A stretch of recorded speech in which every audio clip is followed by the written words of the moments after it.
Coucou à tous et bienvenue sur ma chaîne L'Étoile Divine. Alors aujourd'hui dans ce nouveau podcast, je vais vous parler, en tout cas j'ai envie de vous parler ou vous dire ce que vous devez savoir en tant que flamme jumelle. Alors si vous êtes flamme jumelle, si vous avez été diagnostiqué flamme jumelle, vous devez savoir ceci.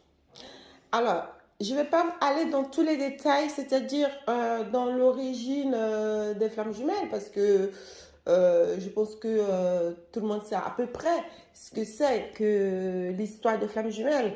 Après, les parcours des flammes jumelles sont très complexes, donc ça peut être tellement différent selon les personnes, même s'il y a quand même un fil conducteur, hein, c'est-à-dire il y a quand même des signes qui te prouvent que tu as une flamme jumelle.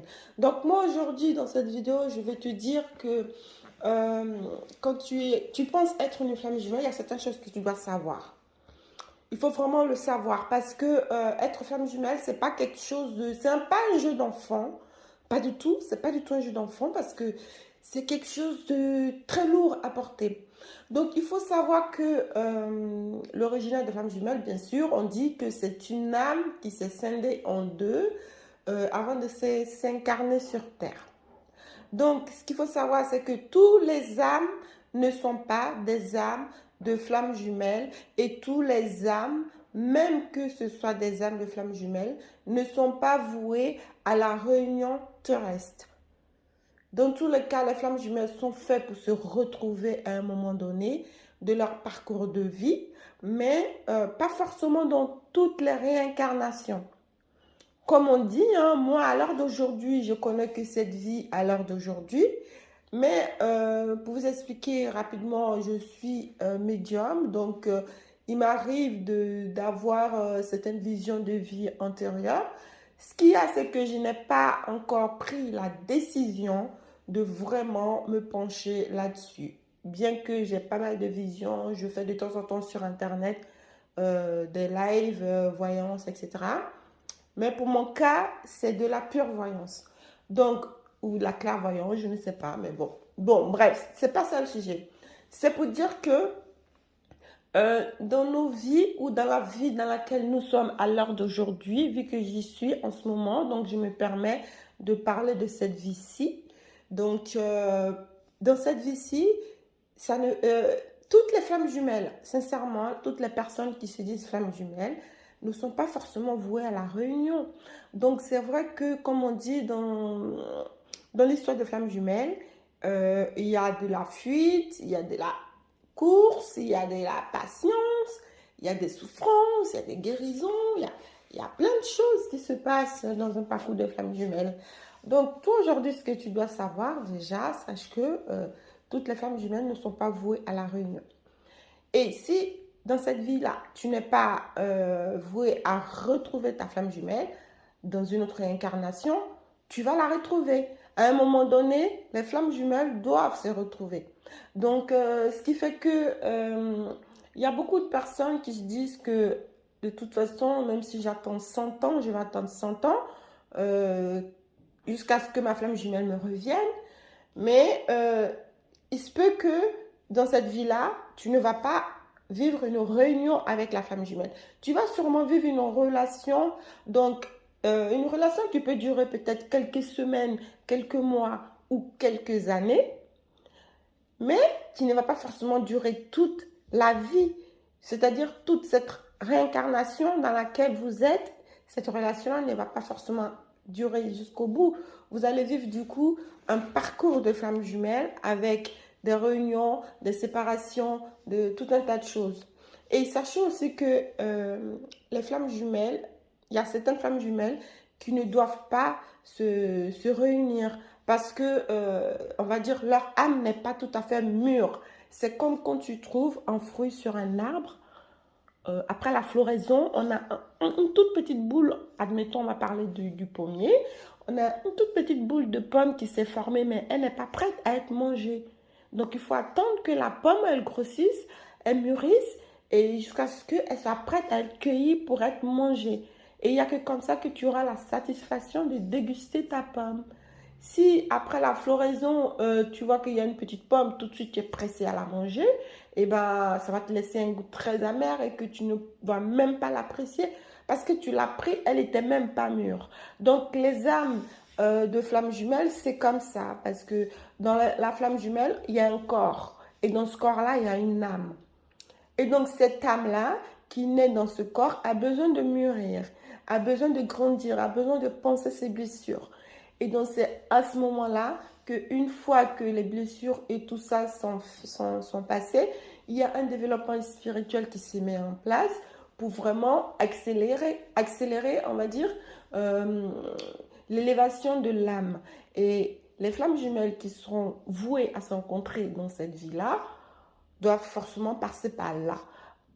Parce que si l'âme n'est pas mûre, puisque c'est une union divine, c'est une union spirituelle, ce sont des âmes, c'est-à-dire l'âme de flamme jumelle, en règle générale, c'est une seule âme qui a été scindée en deux pour former deux âmes dans l'incarnation de deux corps. Donc, quand ces deux personnes-là se retrouvent et qui s'unissent, au niveau divin, on n'a qu'une seule âme en fait. Maintenant, la différence, c'est les personnalités. Et ça, il y a beaucoup de personnes qui l'oublient dans le concept de flamme jumelle, qui disent juste que mon âme et l'âme de ma flamme, on est qu'un, donc on est tous, on est pareil. Non, vous avez quand même deux personnalités différentes avant tout. Hein, vous avez grandi différemment.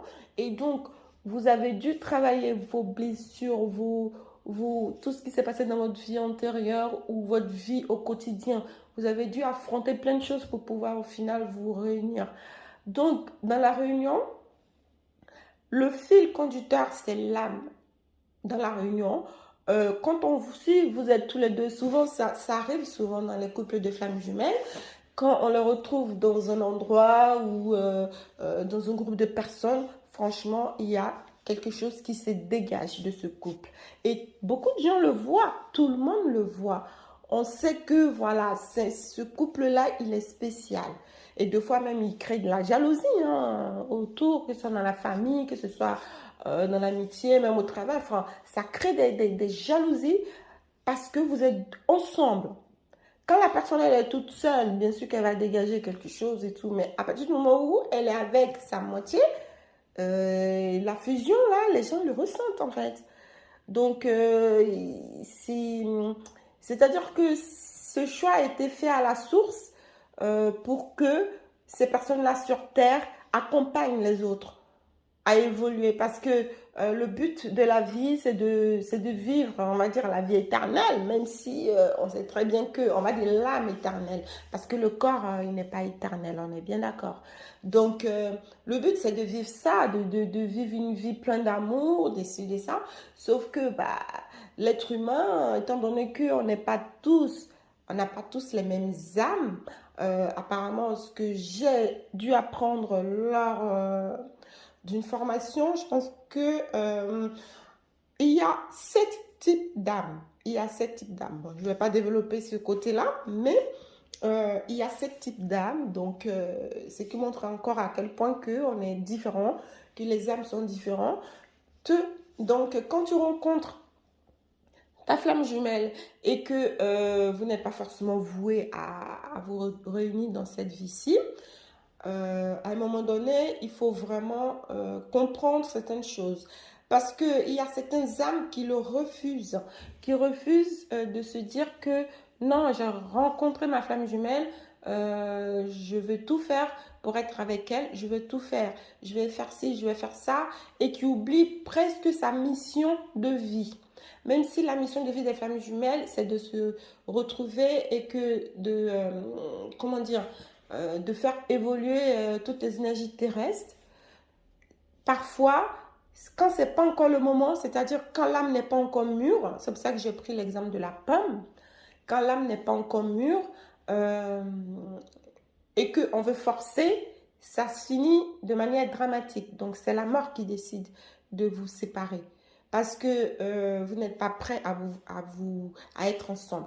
Parce que si vous êtes ensemble au stade où est l'évolution de votre âme, ça ne va pas donner quelque chose de bien parce que pour pouvoir vivre cette tension, cette puissance, cet amour assez, comment dire, extraordinaire et qui a besoin d'épuration avant d'être vraiment à la lumière de tous et que vous n'êtes pas tout à fait pur, ça crée des dégâts.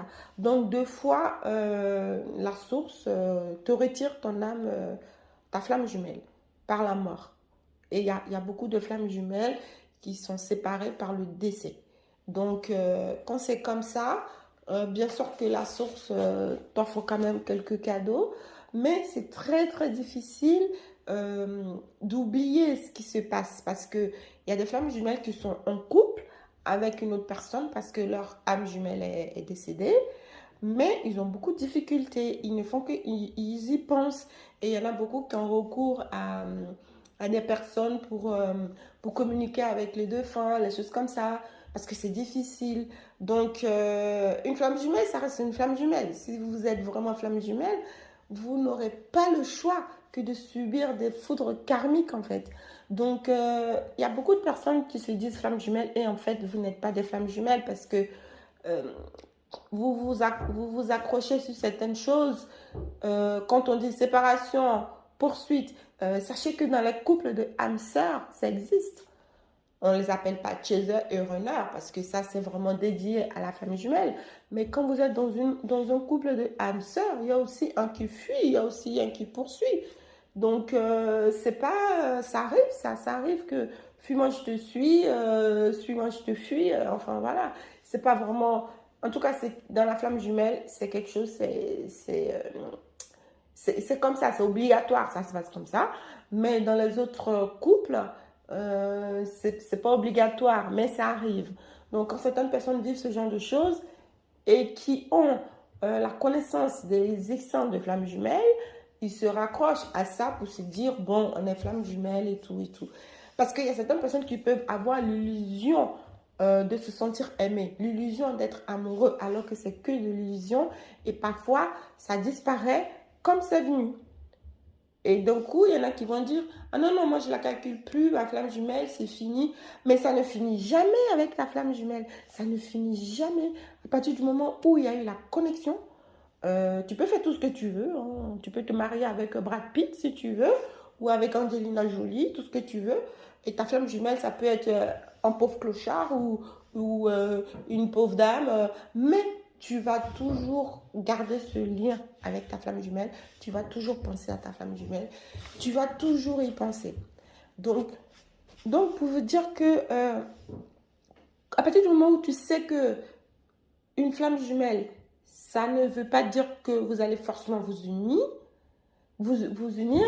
Il faut vraiment que tu te dises qu'aujourd'hui, voilà, je suis en souffrance et que je vis ci, je vis ça. Il faut vraiment que tu sois à l'écoute de ton âme à toi.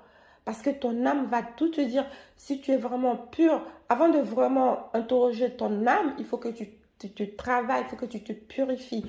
Et quand tu te sentiras assez pur, vraiment aligné avec toi-même, tu pourras vraiment écouter toutes les paroles que te dit ton âme. Parce que il faut comprendre que les âmes qui ont été choisies par la source pour venir incarner pour venir s'incarner sur terre à divulguer l'amour inconditionnel, la vie des flammes jumelles, ont été dotés d'un certain pouvoir.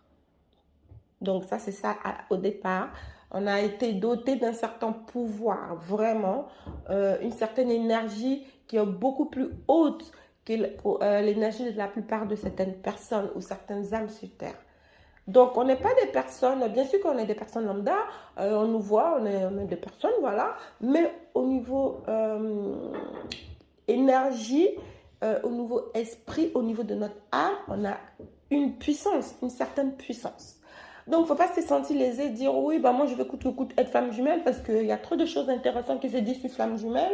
Donc, attends, je me suis séparée, mon autre est venu vers moi, on s'est revus, on s'est séparés, ça y est, on est des flammes jumelles.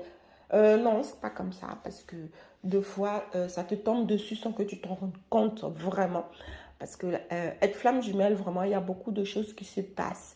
C'est-à-dire que toi, aujourd'hui, tu vas naître dans ton corps, voilà, dans le corps que, euh, que l'univers t'a destiné. Tu peux être dans un corps d'une femme et être attiré par une femme. Il ne faut pas confondre, on n'est que au niveau âme. Donc les deux âmes peuvent se retrouver dans le corps de deux hommes comme dans le corps de deux femmes. Donc deux fois, tu vas vivre ta vie, tu vas te marier, tu vas faire des enfants et tout. Et à un moment donné, il y a une connexion qui se passe avec ta flamme jumelle. Et il s'avère que ta flamme jumelle, elle est une femme comme toi. Tu imagines un peu le bouleversement. Tu imagines un peu tout ce que ça va changer. Et vice-versa pour un homme. Et comme on dit deux fois que souvent les personnes homosexuelles, comme quoi c'est une maladie, ou c'est ceci, ça, c'est cela. Quand tu as une flamme jumelle que ça te tombe dessus, là tu peux pas dire que c'est une maladie. Hein. Tu n'as pas le choix en fait. Parce que c'est comme ça, tu as eu la connexion avec ta flamme jumelle et peu importe qui elle est, malgré que tu as eu des enfants, tu as fait ci, tu as fait ça va tout chambouler. Et il y a beaucoup de personnes pendant le cursus de femmes jumelles qui changent de travail, qui perdent toute leur richesse. Même s'ils ils ont travaillé, ils ont fait des trucs, au final, ils perdent ça. C'est pas parce que eux ils veulent vraiment perdre ça, mais c'est leur âme, c'est leur destinée pour qu'ils s'obligent à s'orienter sur leur mission de vie. Donc, on retrouve beaucoup de flammes jumelles qui finissent thérapeutes, même des médecins, qui finissent, comment dire, qui font de la kiné ou en tout cas qui font des métiers en rapport avec l'accompagnement, le soutien personnel. Même dans la médecine, il y en a beaucoup. Après, ça ne veut pas dire qu'une femme jumelle ne peut pas être gendarme ou policier.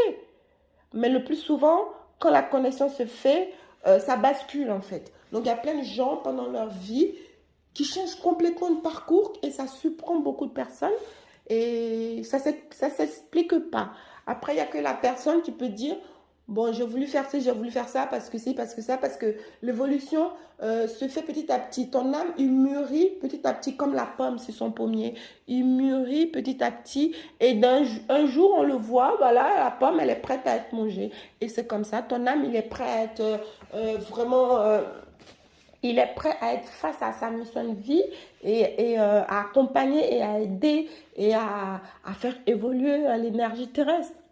Donc, quand tu es une flamme jumelle, parce que deux fois, tu ne sais pas si tu es une flamme jumelle. Comme moi, par rapport à mon histoire, j'ai su que j'étais flamme jumelle en 2020. En 2020. Donc, je vous dis que mon parcours, il a duré un peu plus de 9 ans.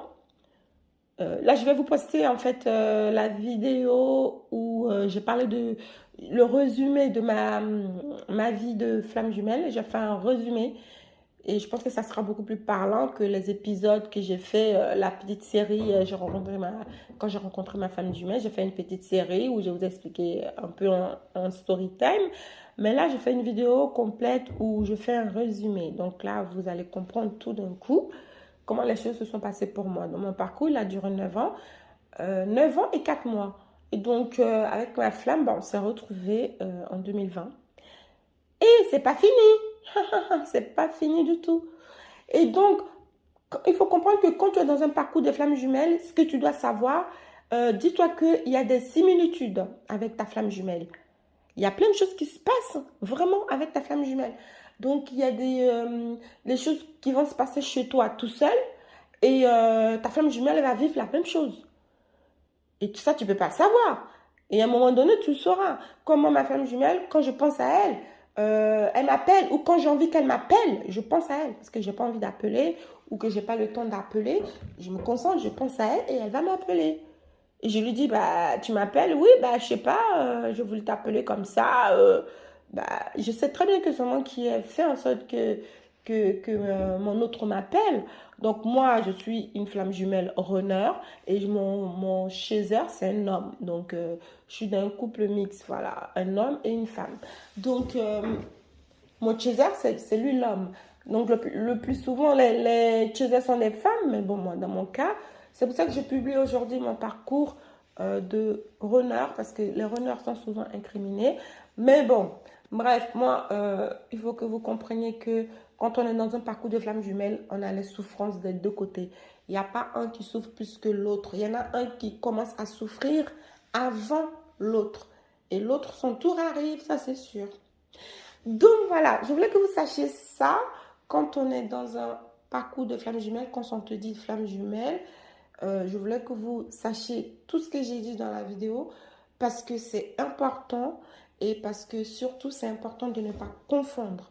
Et je vais bientôt faire une vidéo où je vais vous parler des relations d'amour, d'âme sœur, de compagnons de vie, parce qu'il y a des relations où c'est des compagnons de vie, ce n'est ni votre âme sœur, ni votre flamme jumelle, mais des compagnons de vie. Après, faut comprendre que les rencontres karmiques, ce sont des rencontres qui ne durent pas. C'est juste pour nettoyer. C'est comme quand vous allez nettoyer votre voiture au Karcher, vous mettez une pression, une puissance. Votre voiture, elle est propre, nickel, mais sauf que ça ne dure qu'un court instant. C'est pour vous épurer, pour vous nettoyer, pour continuer à avancer. Ça, c'est la rencontre karmique. Mais je vais vous faire une vidéo détaillée de tout ça. Je vous remercie d'écouter ma vidéo. Franchement, vous êtes de plus en plus nombreux à vous abonner. Je vous remercie, même si on n'est pas encore beaucoup. En tout cas, ma chaîne, elle est très neuve. Hein, donc, vous pouvez voir la première vidéo. Quand est-ce que je l'ai postée? Mais bon, merci quand même de me soutenir. Et sachez que il y a plein de choses à venir hein, sur ma chaîne. Merci. Bonne journée à tous et bonne soirée à tous.